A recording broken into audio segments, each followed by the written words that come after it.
जिस तरह आप अपने आर्ट के थ्रू और डिफरेंट लोगों के आर्ट के थ्रू आप मैसेज पहुंचाना चाह रही हैं, इंटरफेथ हार्मनी का आपने नाम दिया, हमारे पास वैसे भी देखा जाए तो हर चीज़ का एक्सट्रीमिज़म बहुत ज़्यादा है, उसको कैसे कूल डाउन किया जाए इस आर्ट के थ्रू? बिकॉज मतलब हमारे पास मेरे जैसे भी लोग हैं जो आर्ट के करीब भी नहीं गए आज तक। हाँ, देखने की हद तक शायद खूबसूरती हर किसी को अच्छी लगती है, लेकिन आर्ट करना इटसेल्फ एक बड़ा एक चैलेंजिंग काम होता है मेरे मेरे जैसे लोगों के लिए। तो आप कैसे समझती हैं कि किस तरह हम ये मैसेज लोगों तक पहुंचा सकते हैं? आई थिंक जब एक इंसान जो बना रहा है उसके अंदर भी बहुत सारी फीलिंग्स होती हैं, और फिर उसके आर्ट को प्रमोट करना, लाइक हम डिफरेंट प्लेटफॉर्म्स यूज़ करते हैं, social media, Facebook, Instagram, Twitter, अब तो लिंक्डइन भी बहुत ज़्यादा यूज़ करते हैं, with interview of them. Like अगर मैंने कुछ बनाया है, सो आई रियली वांट कि मैं बताऊं मैंने ये क्यों बनाया है और बहुत सारे लोगों तक पहुंचे।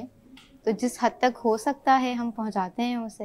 हाँ, और पेंटिंग्स के थ्रू भी। जी, सोशल मीडिया ने कितना साथ दिया इस चीज़ का? हम सब उस दौर के लोग हैं जिन्होंने डिजिटल चीज़ें देखी हैं, जो डिजिटल चीज़ों को यूज़ करते हैं। तो आपको क्या लगता है कि जो डिजिटल प्लेटफॉर्म है वो कितना स्ट्रॉन्ग है हमारा? आई थिंक 90% कहूँगी मैं, क्योंकि हमें तो ऑडियंस भी वहीं से मिल रही होती है अब, क्योंकि सब वहीं पर ही हैं मोस्टली, और प्रमोट भी वही कर रहा होता है। बहुत एक इम्पोर्टेंट रोल है उसका। अच्छा, यू नो, हाँ, आप शौक के लिए शायद आप कर लेते हैं, लेकिन you know basically I am not an artist, लेकिन मैंने सुना है कि जब आप आर्ट कोई भी पेंट करते हैं, आई डोंट नो आप लोगों ने कभी किया हो ज़िंदगी में या नहीं किया हो, लेकिन जब भी कोई आप आर्ट बनाते हैं तो यू आर बेसिकली आप जो वो पोर्ट्रे कर रहे होते हैं वो आपका कोई इनर सोल होता है, आप उसको पोर्ट्रे कर रहे होते हैं, और यू नो समथिंग दैट कि आप दुनिया को कैसे देखते हैं। Is it that मैं how it बिल्कुल works? रिलेट भी कर सकती हूँ, क्योंकि मैं खुद एक आर्टिस्ट हूँ, और एक टाइम था जब मैं बहुत डार्क आर्ट करती थी, टू मच डार्क, तो उसका इम्पैक्ट मेरे ऊपर भी होता था बहुत ज़्यादा। देन आई रियलाइज, इसी जब मैं डेवलपमेंट सेक्टर में आई हूँ, देन आई रियलाइज कि ये तो बहुत अच्छा एक हुनर है और इसे एक अच्छी चीज़ के लिए भी इस्तेमाल किया जा सकता है। सही, और जब मैंने बहुत सारे रंग कैनवस के ऊपर रखे तो उसका बहुत अच्छा असर हुआ मेरी खुद की ज़ात पर भी। And then I start working. ज़बरदस्त ज़बरदस्त। मैं जानना चाहती हूँ कि जब आप ह्यूमन राइट्स की बात करते हैं या वुमेन्स की बात करते हैं या किसी भी ऑर्गेनाइजेशन की बात करते हैं, किस तरह चलती हैं ये ऑर्गेनाइजेशंस, किस तरह हमारी वुमेन्स को फ़ायदा हो रहा होता है और किस तरह अवेयर कर रहे होते हैं आप लोग हमारी वुमेन्स को?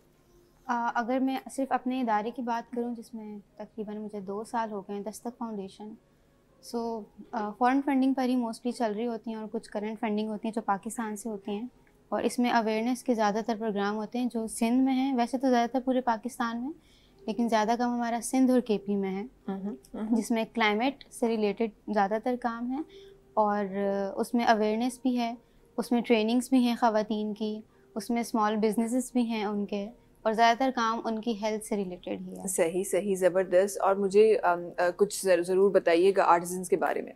Artisans is completely about how we can promote peace, interfaith harmony, but through the art, painting, these kind of things. And other than this, एक और हमारा उसमें एक अलग से हमने सेपरेट रखा हुआ है, दिस इज चैरिटी वर्क, जिसमें हम जितने भी इवेंट्स होते हैं, ईद, बकरा ईद, 14 अगस्त, हम सब ऑर्फनेज या ओल्ड होम में जाके मनाते हैं। ज़बरदस्त। ये बहुत मज़े का एक इनिशिएटिव है जिसमें बहुत मज़ा भी आता है। ज़बरदस्त ज़बरदस्त। So how you are managing all these things, this art thing? Are there any workshops or you know certain events? मेरा एक बहुत मशहूर इवेंट है रंगे अमन के नाम से।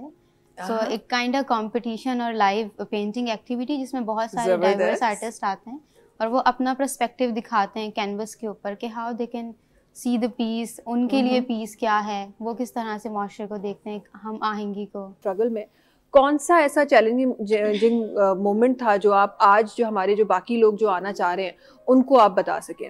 कौन सा वो टाइम था जब तुबा ने गिव अप नहीं किया और कोई और होता तो शायद गिव अप कर देता?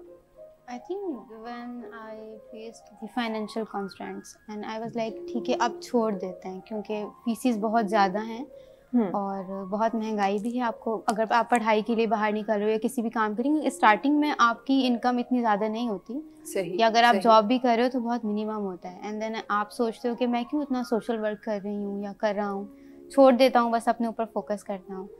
तो बस वहाँ मैंने गिव अप नहीं किया कि अभी बहुत कम है, और स्टिल आई थिंक थोड़े अर्से पहले तक मैं बहुत कम पैसों में काम कर रही थी और बहुत स्ट्रगल, लेकिन मैंने गिव अप नहीं किया। सही, सही। हो जाएगा, बस यही है। तुबा, आपने क्लाइमेट चेंज पे भी काम किया है बहुत सारा, तो हम बाकी सारी चीज़ों पे तो बात कर रहे हैं, मैं चाहती हूँ कि इसके बारे में भी अपने व्यूअर्स को अवेयर किया जाए। जब भी कोई डिज़ास्टर आता है तो वो हर जेंडर को, वो बच्चा है, वो कोई औरत है या मर्द है, या वो ट्रांसजेंडर है, तो वो हर इंसान को मुख्तलिफ तरीके से इम्पेक्ट कर रहा होता है। ख़ासकर ख़वातीन और बच्चे बहुत ज़्यादा वल्नरेबल होते हैं।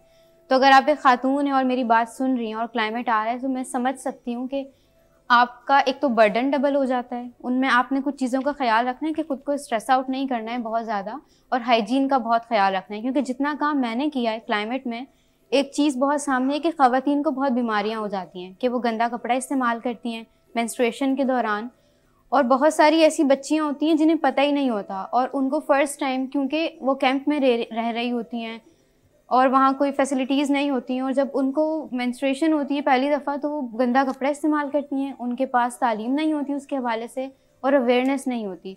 तो अगर आपके पास मालूमात की कमी है तो बहुत सारे ज़राए हैं जहाँ से ली जा सकती है।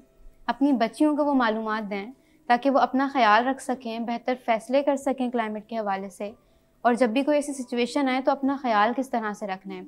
मैंने जब ख़वातीन से बात की थी तो वो बताती हैं कि जैसे केपी में या सिंध में देखें, जैसे केपी में रिकरेंट फ्लड्स आते हैं और सिंध में भी अब आने लगे हैं, तो उन्होंने ना एक बैग बनाया होता है जिसमें उनके डॉक्यूमेंट्स, उनके कैश होता है, और जैसे फ्लड आता है वो लेके भाग जाते हैं। तो एक बहुत हम्बल रिक्वेस्ट है कि जब भी आप वो बैग बनाएं तो उसके अंदर सैनिटरी आइटम्स रखें। घर के बने हुए पैड्स आप उसके अंदर रख सकती हैं कि जब भी आए ऐसी कोई सिचुएशन तो आप उस सामान को अपने साथ लेकर के जाएं। और ऐसी ख़वातीन लाजमी होनी चाहिए, जैसा LHW के बारे में आपको पता हो, लेडी हेल्थ वर्कर और मिडवाइफ्स भी होती हैं।